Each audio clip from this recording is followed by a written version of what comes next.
I know right now there are a lot of people struggling with worries about losing their health coverage because of everything that's been going on. And especially if you are currently using mental health care and worried about losing that.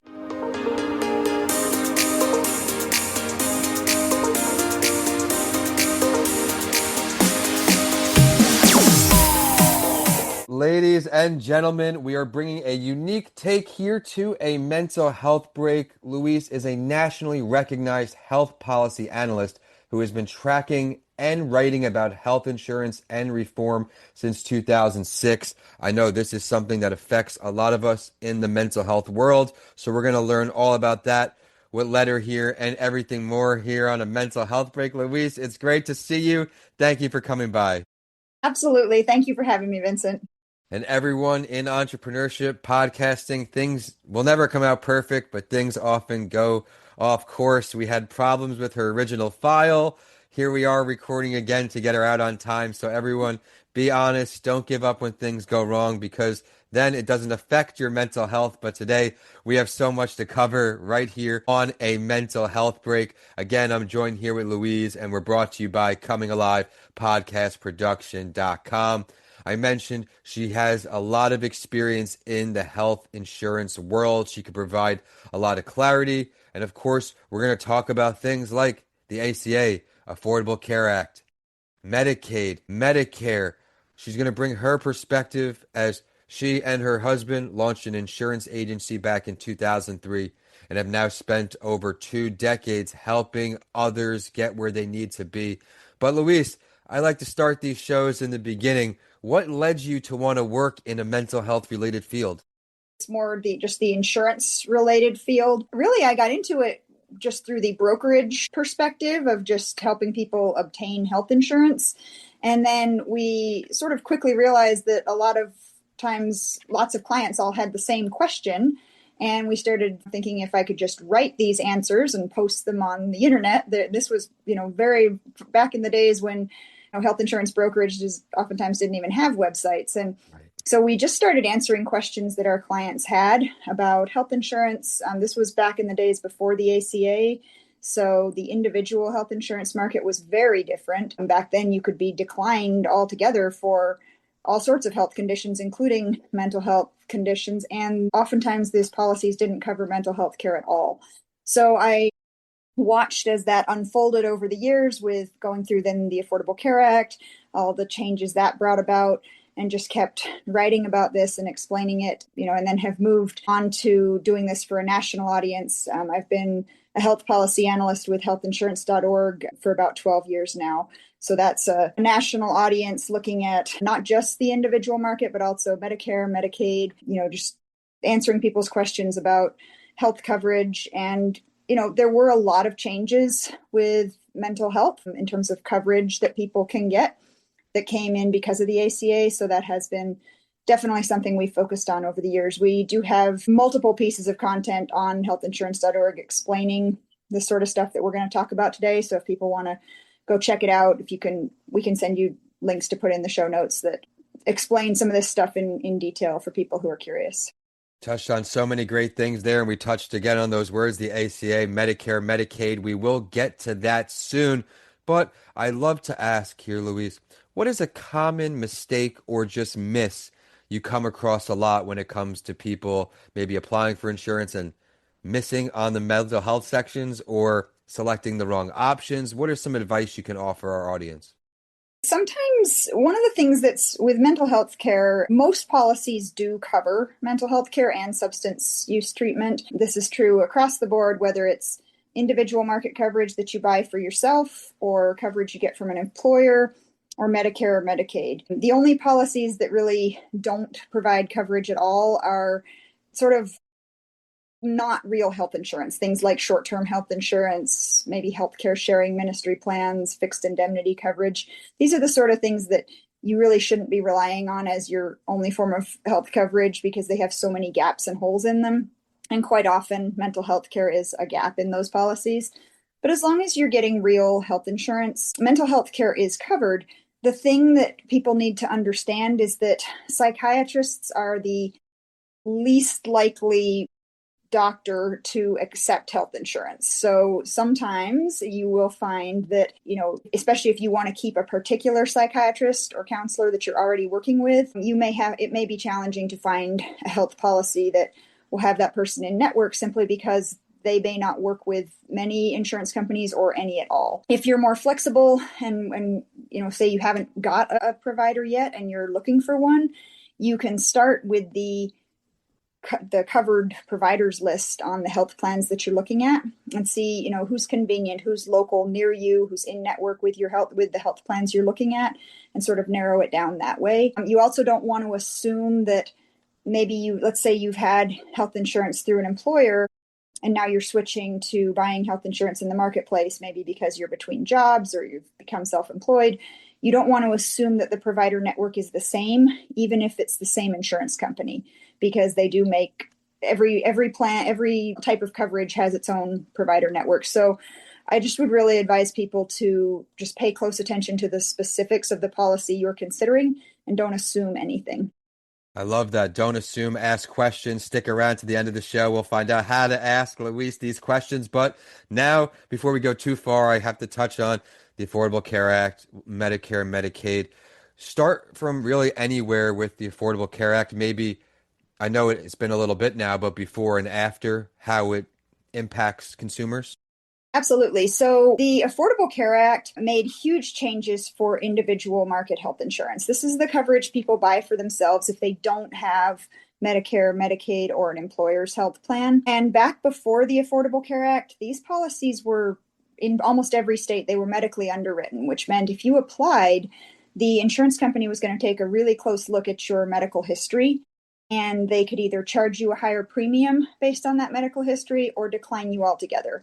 And it was quite common to see mental health conditions result in people just getting their coverage application declined. And then even if you were accepted, let's say you didn't currently have any pre-existing mental health conditions, it was also quite common for those policies to just not provide coverage for things like mental health care and substance use treatment. The Affordable Care Act changed all of that. Nationwide, all individual policies and all small group policies have to cover what's called the essential health benefits. And one of those essential health benefit categories is mental health care and substance use treatment.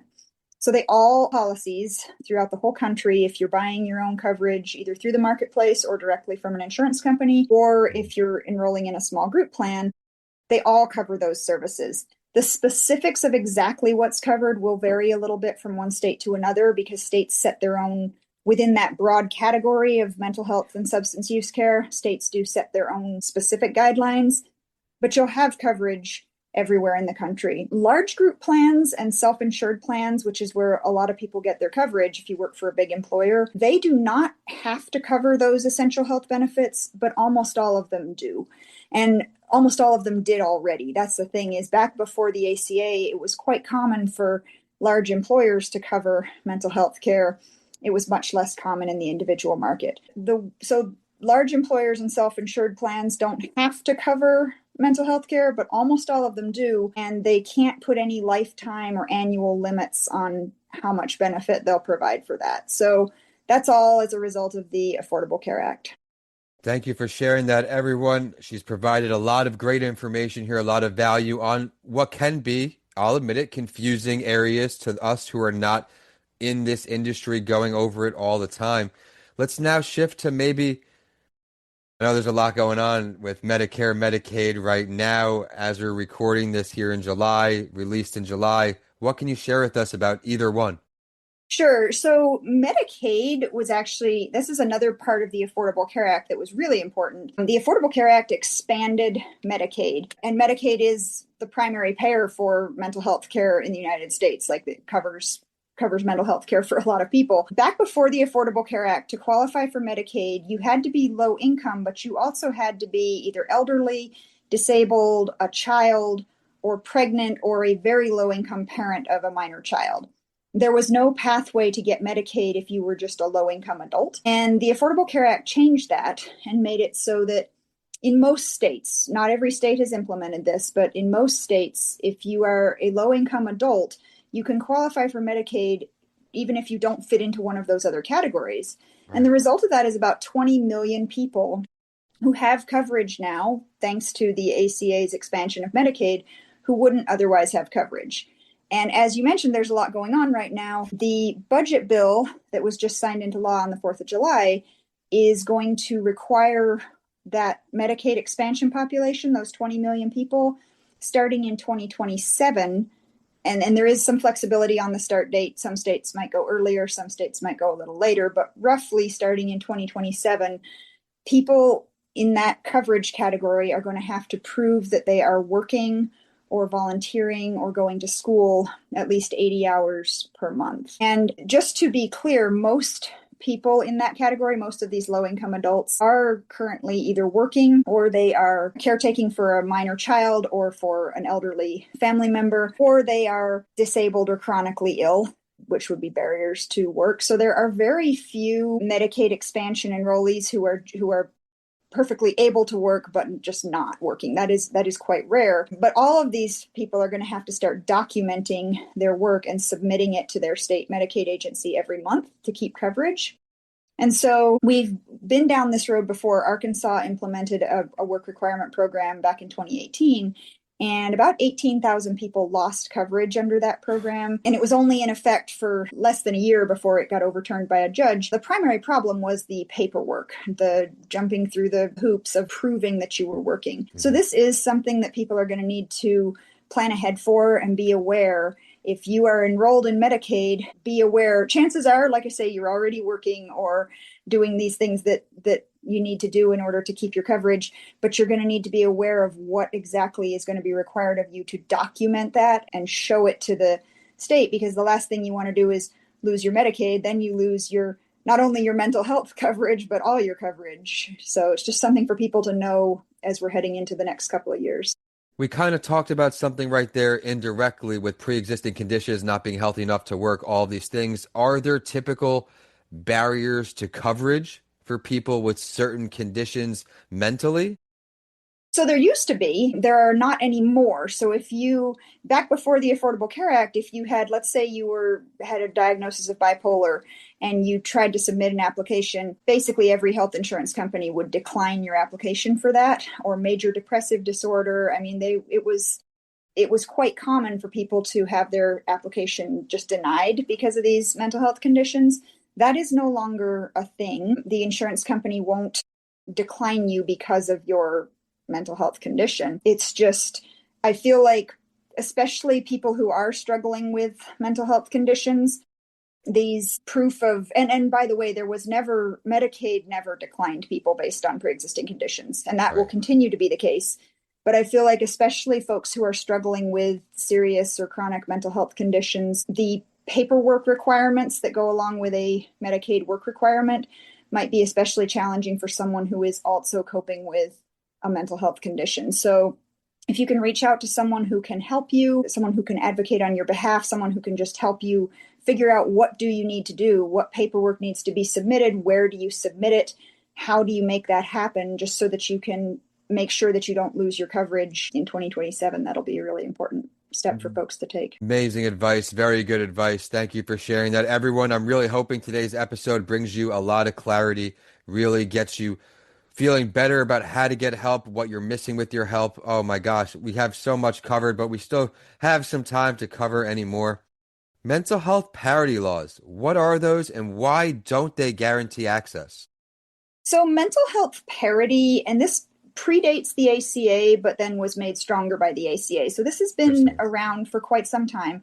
It's basically a requirement that if a health plan covers mental health, they have to, and substance use treatment, they have to cover it with the same sort of rules that apply to other medical care. So they can't have, for example, stricter prior authorization rules or higher out-of-pocket costs.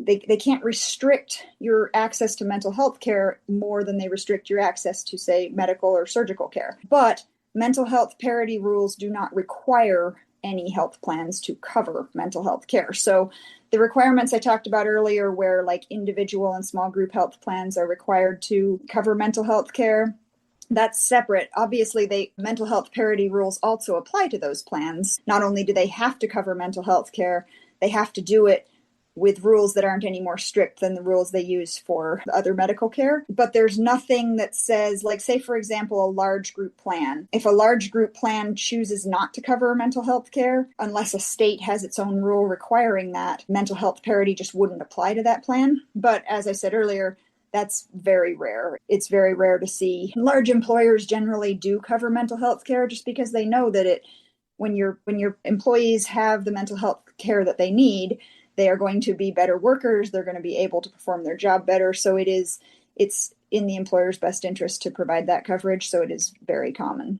Thank you for sharing that. I know when the plans are available or if people need to do them on their own, some may look at short-term plans, some may look at long-term plans, hoping for some clarity here on how short-term and other limited benefit plans leave consumers exposed.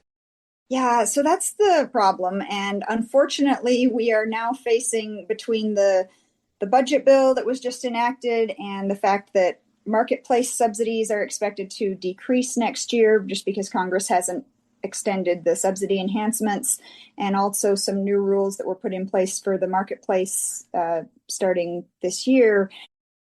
We're unfortunately looking at like almost about 17 million people becoming uninsured over the next several years. And some of those folks may look towards something like short-term health insurance or fixed indemnity plans as a substitute. And the problem there is when people buy those plans without realizing that they're not real health insurance.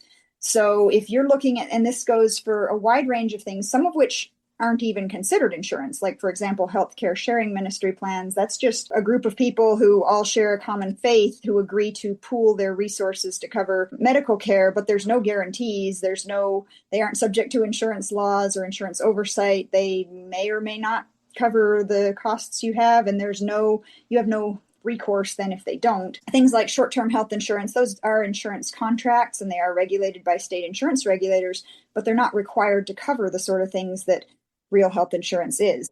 And mental health care is very often one of the things that's excluded. So for the time being, short-term health insurance policies are limited to a total duration of 4 months. So if you sign up for a short-term health insurance policy, they will ask about your medical history and they can decline you if they don't like what they see. But assuming they accept you, your policy has to end in no more, you can't go longer than 4 months with that policy. So that's not something you could use long-term.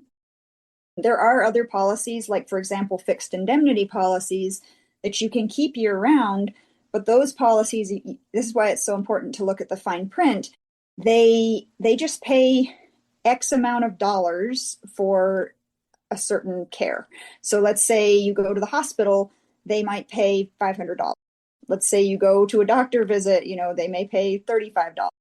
The problem is there's no cap on your out-of-pocket costs. Instead, there's a cap on how much they pay, which means you pay the rest. And so before you purchase anything like this, it's important to remember that none of these sort of policies we're talking about here are regulated by the Affordable Care Act. So they are not required to cover mental health care or any other kind of care. They just cover what they decide to cover. And if you do have a serious medical incident where you end up in the hospital or you end up needing significant care, you're probably going to be left with pretty substantial out-of-pocket costs. Thank you for bringing again so much clarity. We've touched on so much, but the audience will be mad at me if we don't get at least some mental health advice, right? So, Louise, everybody does different things to take care of their mental health. What are some things you do to take care of yours? So for me, it's all about getting outside, being with my family, walking my dog, going for hikes. I love exercise. Exercise always makes me feel better, but I love summertime when the weather is beautiful and just be outside with my kids and my dog and my husband. And that's how I try to start the day and end the day is outdoors on a walk with the dog. Love that. What kind of dog do you have? We just have a shelter mix. We aren't sure. Nice. Well, I love that you adopted, and I think that it gives a lot of not only home to the dog, but also a new person in the home for you. And now, before I get the contact info everyone's been waiting for, we do have to shout out Amy for putting this together. But one more piece of advice from Louise. If you could give a piece of advice to someone who's struggling today, someone who's really going through a tough time, What can you offer to them? In terms of going through the tough time or their health coverage?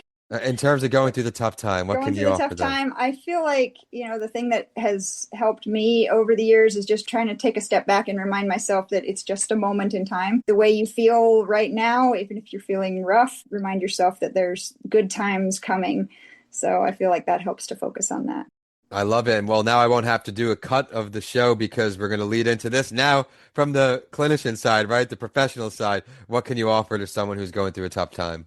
So I feel like if you're going through a tough time and you're struggling, I know right now there are a lot of people struggling with worries about losing their health coverage because of everything that's been going on. And especially if you are currently using mental health care and worried about losing that, I think educating yourself as much as you can about what's actually in these new rules. There's, you'll see all sorts of stuff, some of which is true, some of which isn't true. I think the more people understand about what's in the rules, how it directly affects them, and what do they need to, the most important thing is understanding what do I need to do going forward to keep my coverage. And I think that's the piece that from an individual perspective, each person needs to be thinking about. So if you have marketplace coverage going into this upcoming open enrollment period, it's really important to pay attention to all the notices you get from your health plan and from the marketplace. If you keep your current plan, your premiums are probably going to be significantly higher next year just because of all these changes at the federal level. But you can shop around. You might decide to pick a different plan. The worst thing you can do is let your coverage lapse altogether. If you are on Medicaid, like I was saying earlier, understanding, first of all, making sure your contact information is up to date with the state Medicaid agency, because if they can't find you to track you down and get you enrolled in these work requirements starting in 2027, they're just going to cancel your coverage. So make sure, take a few minutes out of your day, contact your state Medicaid agency and just double check, make sure they have your correct contact information on file. And then just pay attention to everything they send you. If you're not currently working and you're not going to be in an exempt group, it's probably a good idea to plan ahead for how can you get 80 hours a month. It can be volunteering. It doesn't have to be a paid job, but you're going to have to do something. So knowing this and having a plan in mind can help to alleviate some of the anxiety that goes along with this. Thank you so much for wonderful last words and so much for coming on a mental health break, working with me through the tech issues. Everyone, we've been doing this almost 6 years now, and accidents still happen. Things are out of your control. We needed to find time for her. She did not disappoint. Where can we find you online? Where can we say hello, follow some of these blogs and these things that you do?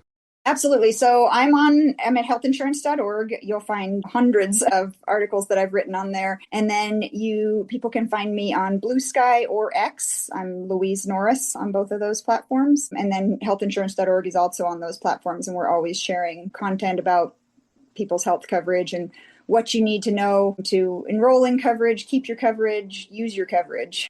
Oh my gosh. Well, everyone, be sure to get on there right now. Make sure you are covered and on the right track. My name is Vincent A. Lancey, and I want to thank you for joining us and thank everyone for tuning in to keep the show a top 5% global podcast. I have a lot of fun each time I sit down here with a great mental health advocate. Be sure to subscribe to stay current for all episodes with our mental health champions. And today is brought to you by Coming Alive podcastproduction.com. For you to learn more about podcasting today, head there now. And with that, we are signing off today. Louise, thanks you so much. Absolutely. Thank you, Vincent.